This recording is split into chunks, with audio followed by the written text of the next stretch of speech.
oh yes, this is exactly what I want from a guitar these days.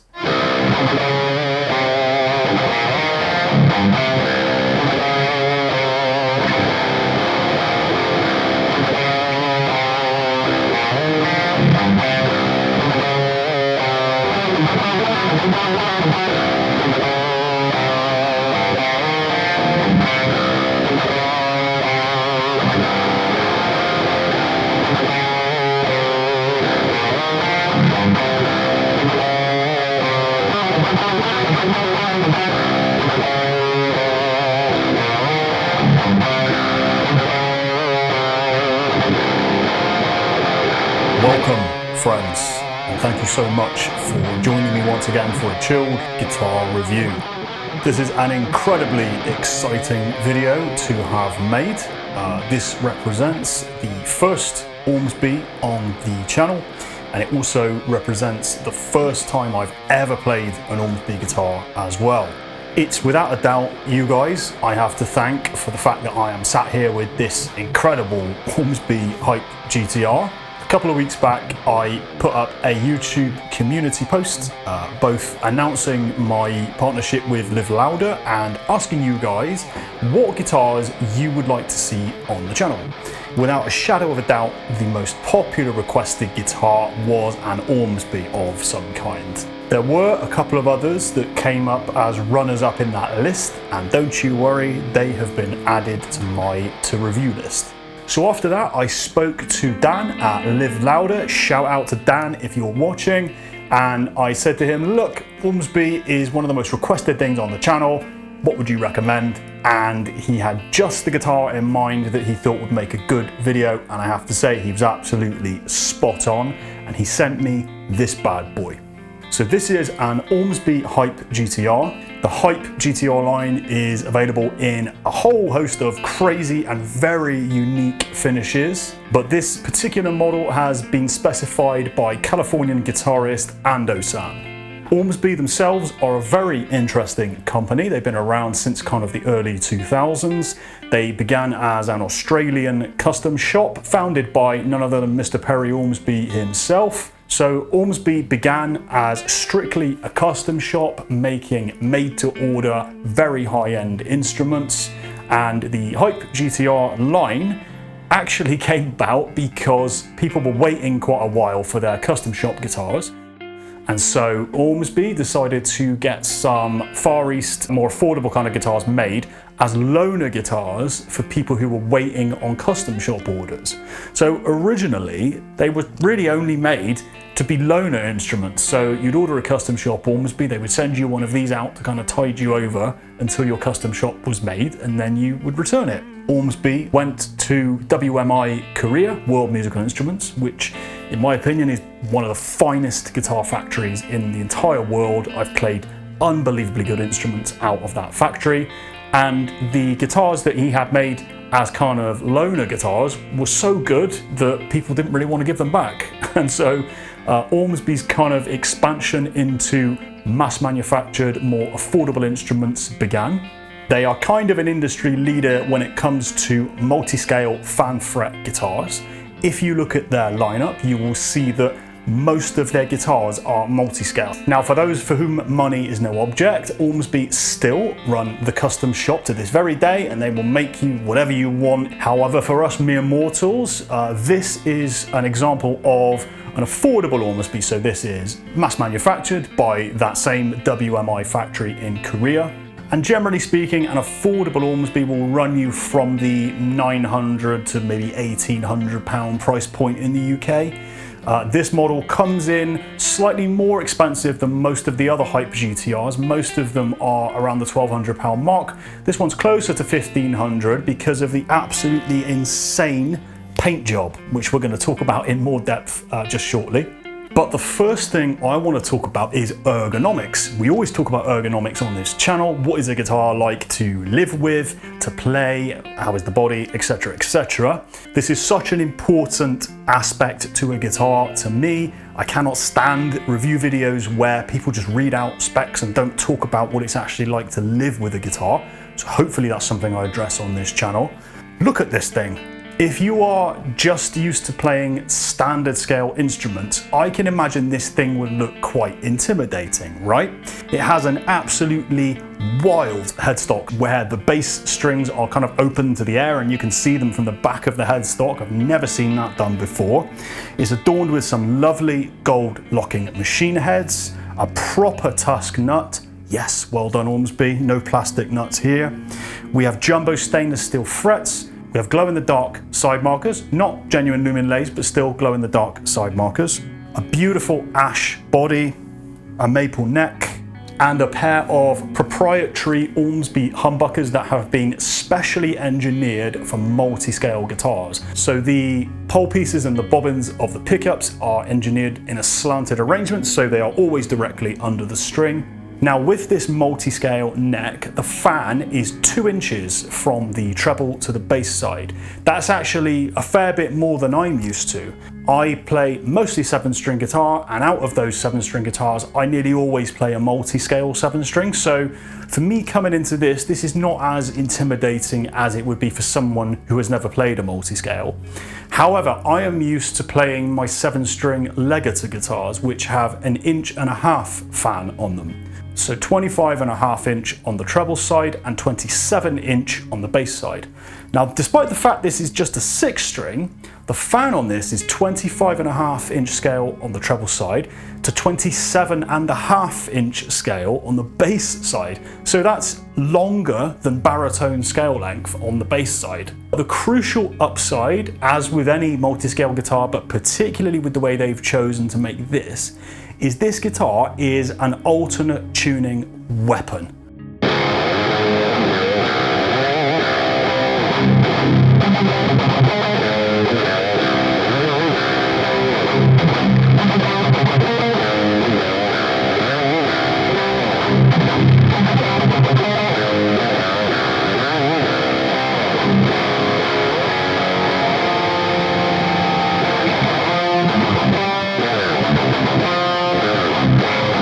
Dan at Live Louder, top man, was kind enough to set this up in standard drop D for me before shipping it to me. However, I thought a guitar with this larger fan and this multi-scale neck, I think I would be doing it a disservice if I just played it in standard pitch.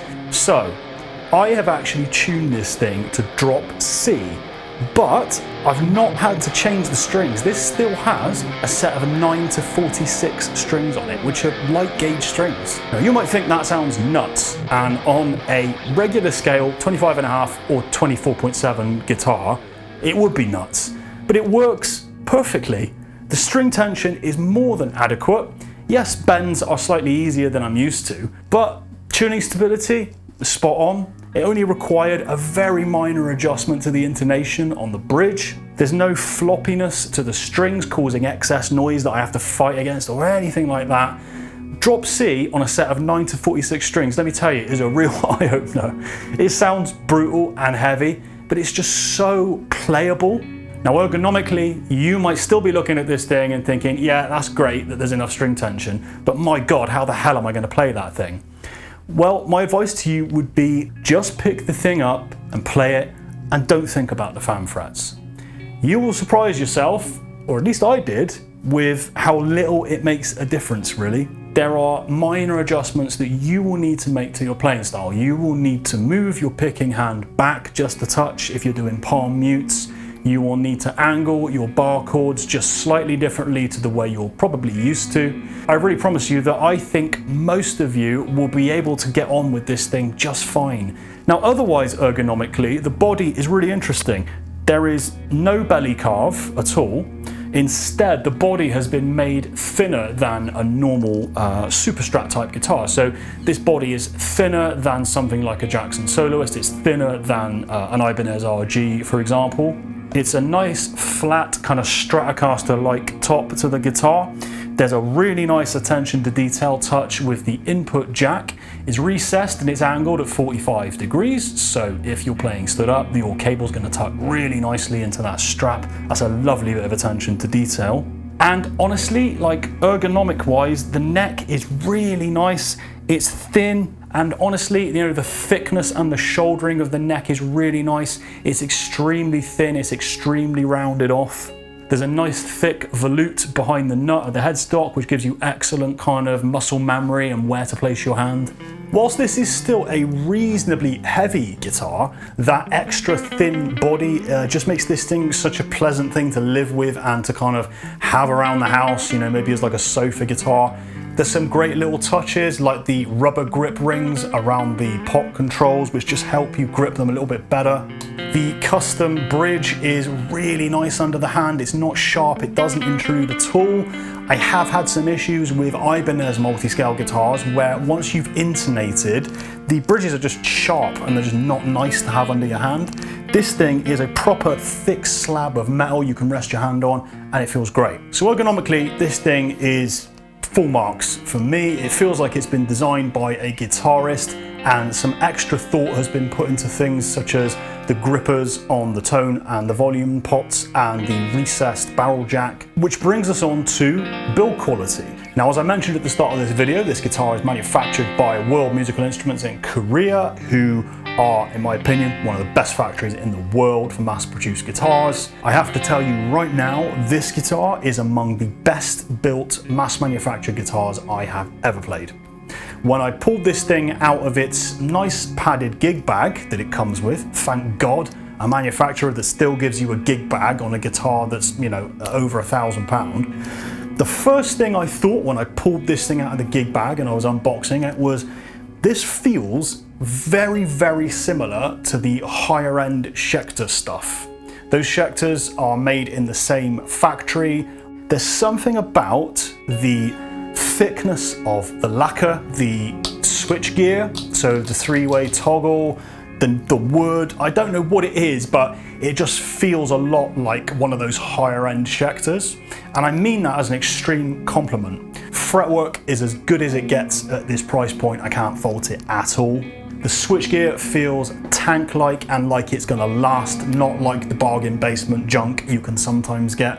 And another small little detail that I really appreciate is this thing has a satin finished neck, but the body is a nice big slab of lacquered wood. As time goes on, I am starting to go off satin finished guitars. Yes, they can look beautiful, and I own a few of them behind me and I love them.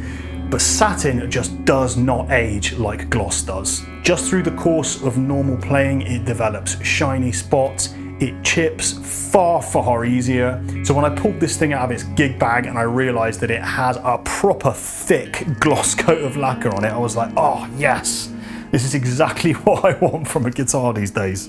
And the paint finish, look, it's gonna divide people. The gold hardware I know can be divisive, but let me talk to you purely from a kind of execution standpoint. The paint finish on this is incredible. It's so deep. There are so many shades to it. On the Live Louder website, this guitar is listed as a gold to red flip, but that's almost doing it a disservice because this thing is capable of being dozens of colors. It can look everything from black all the way to purple, to red, to gold. I have never seen a paint finish with so much depth on it on a mass manufactured guitar.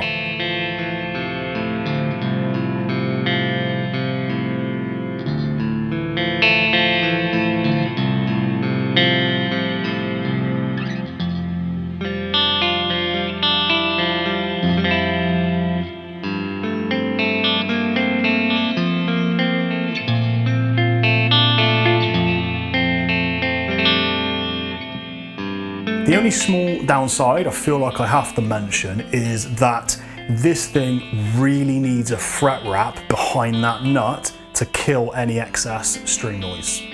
I don't know if it's just a kind of side effect of the design, the fact that the strings are very long on this reverse headstock and the fact that they are open to the elements a little bit, but there really was just far too much noise to consider playing this thing without a fret wrap. So I would bear that in mind. Something I do is I get small pieces of foam and I just tuck them behind the strings of my other multi-scale guitars.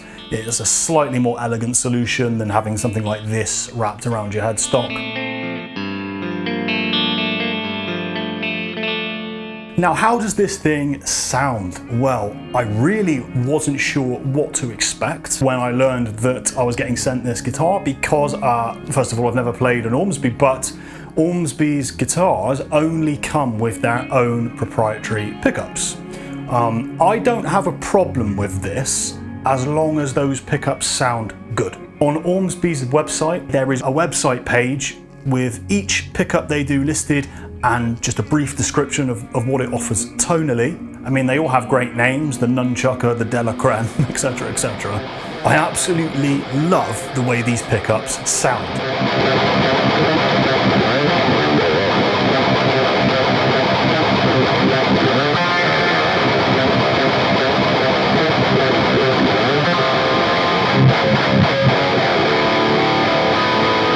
So as I said, these are custom produced and specified pickups in a multi-scale shape. This is a hot rock in the bridge and a Deluxe in the neck. These particular pickups have such a nice classical kind of sound, right? And by classical, I don't mean like Mozart. I mean, think about all of those nice Seymour Duncan pickups you've played over the years, right? The Seymour Duncan Distortion, the JB, 59, they are voiced along those lines to my ears. They're really quite neutral. There's no overly pushed frequencies. The bridge is nice and hot. It chugs magnificently through my 5150 patch. Pinch harmonics are super easy to pull off. This guitar does come with the option of a coil tap, but I much preferred just the standard neck voicing. Very, very sweet sounding pickup with a nice high-end roll-off.